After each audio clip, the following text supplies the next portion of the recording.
Yo la team, j'espère que vous allez bien. Aujourd'hui une petite vidéo sur le freinage, un petit cas d'école, je me suis dit que ce serait intéressant de vous en parler. Donc on est sur un Specialized Stumpjumper qui a au moins 10 ans, même 15 ans je dirais. Donc ouais, c'est un 2010 je pense. Donc qui a un petit souci de freinage. Le client me l'apporte parce que son frein arrière a un touché, vous voyez, on arrive presque au guidon alors que la garde est extrêmement longue. En général, surtout chez Shimano, quand on met une garde très éloignée du cintre, on a une attaque qui est très rapide. Là, on a une course morte qui est énorme avant de venir arriver en contact avec les plaquettes.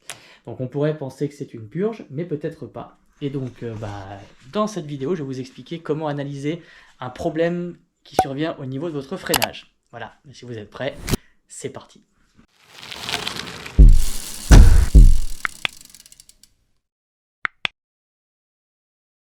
Alors déjà, on va analyser un petit peu ce qui se passe sur ce vélo.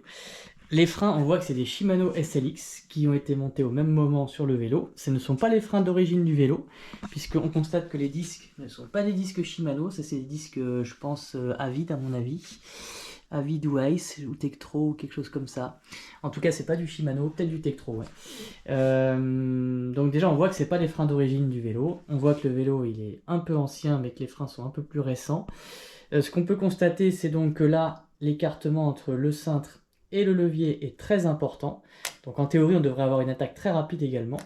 Beaucoup plus importante que de ce côté-là, alors que pourtant de ce côté-là, ça attaque beaucoup plus vite. Donc on pourrait supposer qu'il y a un problème de purge à faire. Sauf que la purge, c'est quoi? C'est quand il y a de l'air. Quand on doit purger, c'est quand il y a de l'air dans les durites. L'air étant compressible, quand on va appuyer sur son levier, le piston va venir comprimer le liquide, l'huile étant incompressible, et ça va venir pousser les pistons en bas du système. Quand on a de l'air, l'air est compressible, c'est le principe des suspensions à air. On a une suspension à air. Dans ce côté-là, vous avez un ressort pneumatique, c'est de l'air qui est comprimé dans une chambre étanche, et quand on vient écraser sa fourche sur un choc, l'air se comprime et ça fait un amortisseur. Si on a de l'air dans une durite, c'est un problème, parce que quand on va venir écraser son piston avec son levier, l'air va se comprimer et le levier va venir s'approcher de plus en plus du cintre jusqu'à ne plus avoir de frein du tout. Donc là, en première analyse, j'aurais tendance à penser que c'est pas un problème de purge. Pourquoi? Parce que déjà les freins ont été montés en même temps et que, a priori, celui-là n'a aucun souci de ce côté-là. Donc a priori, c'est bon. L'autre intérêt, c'est que le toucher. Certes, la course morte est très longue. Par contre, une fois qu'elle est en contact, vous voyez, j'appuie, ça ne s'enfonce pas plus loin, c'est pas spongieux. Un frein qui a besoin d'être purgé, vous allez avoir un levier qui va venir, vous voyez, s'écraser encore plus. Là, il n'est pas spongieux, le toucher. Donc, ça ne me laisse pas penser à un problème de purge. La deuxième chose à contrôler, ça ne veut pas dire qu'il ne faudra pas la faire, attention. Ça veut juste dire que je ne pense pas que ce soit ça le problème numéro 1. Donc, on va contrôler, donc c'est le frein arrière qui déconne, on va contrôler, la première chose, c'est de contrôler les plaquettes. Donc là, je ne sais pas si vous verrez bien, on a donc ici les plaquettes, donc ce sont les objets orange.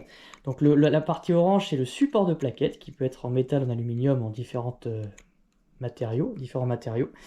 Et au milieu, vous avez une partie métallique un petit peu argentée, ça c'est le ressort de rappel qu'on voit ici entre les deux plaquettes, qui va venir écarter les plaquettes pour pas qu'elles soient tout le temps en contact avec le disque et qu'elles soient tout le temps en contact avec le piston qui est derrière elles. Et ensuite, entre ce petit ressort de rappel argenté et le disque, vous avez un matériau sombre, je pense que vous ne le verrez pas à la caméra, c'est la garniture des plaquettes. Donc ça, c'est ce qui va faire l'interface entre la plaquette et le disque, et qui va petit à petit se consommer quand on va rouler. Donc la première chose à vérifier quand vous avez un freinage qui n'est pas foufou, c'est est-ce qu'il y a suffisamment de garniture encore. Donc là, vous ne le verrez peut-être pas à la caméra, mais je vous le dis, il y a assez de garniture, puisqu'en fait, on a un bon millimètre et demi entre le ressort de rappel et le haut de la plaquette, de la garniture. Donc il y a suffisamment de garniture. Donc c'est pas un problème déjà, c'est pas un problème de plaquette. Le deuxième élément à contrôler, ça va être le disque. Et là je vous ai dit déjà en début de vidéo, ce sont pas les disques d'origine. C'est pas les disques Shimano en tout cas. C'est pas les disques qui vont avec les freins. Oui, comme je vous avais dit, c'est du Avid. C'est du Avid. Donc j'avais bien raison. Donc Avid, c'est un équivalent de SRAM actuellement. Donc, ce sont des freins les disques font 1,75 mm d'épaisseur quand ils sont neufs, et il faut les changer à 1,55. C'est pas parce que c'est le disque qui n'est pas un disque Shimano que ça déconne, puisque les disques Shimano ont les mêmes caractéristiques en termes d'épaisseur que les disques SRAM. Quand ils sont neufs, ils font 1,75 mm d'épaisseur sur la borne de freinage, et quand il faut les changer, c'est quand ils arrivent à 1,55 mm. Par contre, si vous aviez un disque d'une autre marque, typiquement, Shimano et SRAM sont les disques les plus fins du marché, et vous avez des freins comme Magura ou Hope qui ont des disques beaucoup plus épais. Si là, ça avait été un étrier Magura, sachez que Magura, les disques, quand ils sont neufs, ils font 2,2 mm d'épaisseur. Et il faut les changer à 1,85 mm d'épaisseur. Donc un disque Magura usagé est plus épais qu'un disque Shimano ou SRAM neuf. C'est pour ça que c'est extrêmement important de respecter le montage des disques constructeurs sur vos freins. Parce que si vous mettez un disque de frein Shimano sur un étrier Magura par exemple, vous n'aurez jamais le freinage optimal sur votre frein Magura. Vous pouvez perdre entre 10 et 30% de puissance de freinage. Donc c'est extrêmement important de ne pas faire ce genre de choses-là. Voilà, donc là typiquement on n'a pas ce problème puisque ce sont des freins, certes c'est pas le disque de la même marque que l'étrier, mais c'est des épaisseurs comparables. Par contre, je constate quand même qu'ils sont extrêmement usés, et surtout qu'ils sont usés de façon anormale, dans le sens où normalement l'étrier de frein doit venir pincer le disque sur la bande de freinage qui est ici. Là on voit qu'elle a largement dépassé la bande de freinage, elle vient user les branches. Donc on voit que c'est clairement pas un disque qui est adapté à cet étrier-là et à cette épaisseur de plaquette-là. Première chose qui va déjà impacter le freinage. Deuxième chose, au toucher, je sens qu'entre la partie qui n'est pas touchée par les étriers et la bande de freinage, il y a une très très grosse différence d'épaisseur. Moi je suis presque sûr que ce disque est trop usé, et ce qui va expliquer pourquoi les plaquettes sont trop sorties. Vous avez ici derrière, je ne sais pas si vous le verrez, une partie blanche, c'est un piston. Chez Shimano, dès la gamme Deore, les pistons sont en céramique avec un revêtement céramique blanc qui va limiter la chauffe. Et on voit que les pistons sont beaucoup trop sortis par rapport en proportion à l'usure des plaquettes qui, elle, n'est pas très importante. Donc moi, je suis quasiment sûr que ce disque est trop fin et que donc les plaquettes sont trop sorties, ce qui explique pourquoi à l'avant du vélo, vous allez avoir un toucher extrêmement tardif sur vos plaquettes, alors que pourtant la garde est réglée le plus éloigné possible. Donc on va prendre un pied à coulisse et je vais vous montrer comment est-ce qu'on mesure l'usure d'un disque. Donc on se munit du pied à coulisse et on va venir prendre la mesure sur le milieu de la piste de freinage. Donc on ne va pas prendre perpendiculaire, sinon vous allez choper les côtés qui sont moins usés que le centre en général. On vient se mettre en biseau et comme le pied à coulisse est légèrement ajouré ici, la partie épaisse ne touchera pas le pied à coulisse, on ne faussera pas la mesure. On va prendre la mesure que à ce niveau-là en fait sur le pied à coulisse. Donc on vérifie qu'on est bien à 0 et on va venir choper la mesure en biseau pour prendre que le milieu de la piste de freinage. Hop, et là, si on lit l'épaisseur, 1,47 mm.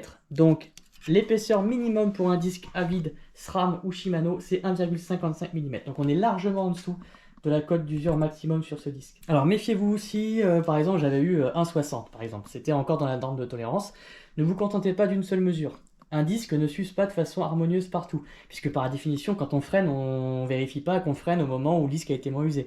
Donc on freine à des endroits aléatoires, et on peut freiner beaucoup plus souvent à un endroit, sans le vouloir, et beaucoup moins souvent à d'autres endroits. Donc le disque, il n'est pas épais de la même façon partout. Donc si vous avez une mesure qui est correcte sur un des emplacements, mesurez quand même votre disque à 4 endroits différents, et si un seul de ces endroits est en dessous de la cote d'usure maximale, vous devez remplacer votre disque. Donc là, je vais vous remplacer le disque et on va voir si déjà le toucher est amélioré. Voilà, le disque est changé. Donc disque Shimano, hein, évidemment. Donc tout neuf, 1,75 mm d'épaisseur sur la pente de freinage. Déjà on verra que, enfin je ne sais pas si vous le verrez, mais que les plaquettes, elles viennent du haut jusqu'en bas de la piste de freinage et elles ne dépassent pas sur les branches. Donc on voit que c'est vraiment un disque adapté à ces freins-là. J'ai donc repoussé les pistons parce qu'ils étaient beaucoup trop sortis. J'ai réaligné l'étrier de frein, très important aussi, l'étrier de frein très très important.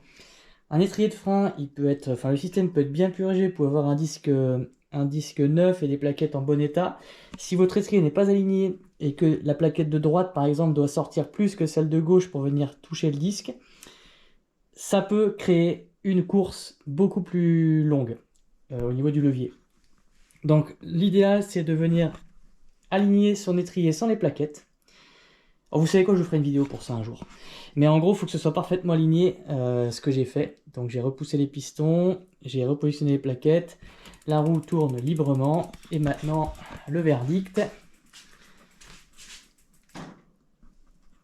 il n'y a pas photo. Voilà, il n'y a pas photo. Là, on voit clairement qu'on a récupéré un toucher qui est agressif de chez Agressif, juste en mettant un disque neuf et en réalignant l'étrier. Et là, pour le coup, celui de droite, il est moins performant que celui de gauche, alors que pourtant, tout à l'heure, c'était l'inverse. Honnêtement, de toute façon, vu l'âge du vélo, vu les freins, qui sont quand même pas non plus tout neufs, je vais quand même faire une purge des 2 freins. Mais c'était pour vous montrer quand même que faut pas tout de suite penser à la purge. Il y a d'autres choses à voir avant. Mais là, on voit que c'est un système qui n'a pas été monté par un professionnel. La durite a été raccordée. La personne a oublié de mettre le cache écrou qui est ici. On voit que le frein avant, la durite passe à l'extérieur de la fourche, alors que ça passe toujours à l'intérieur. Parce que là, vous pouvez vous faire arracher votre durite de frein au passage, ou la faire comprimer sur un choc. Donc on passe toujours la durite à l'intérieur et on vient l'accrocher ici.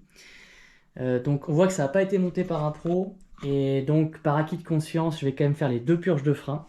Mais c'était vraiment pour vous montrer que vous voyez, avant de faire une purge, avant de penser à la purge, il y a des éléments à analyser sur un système de freinage.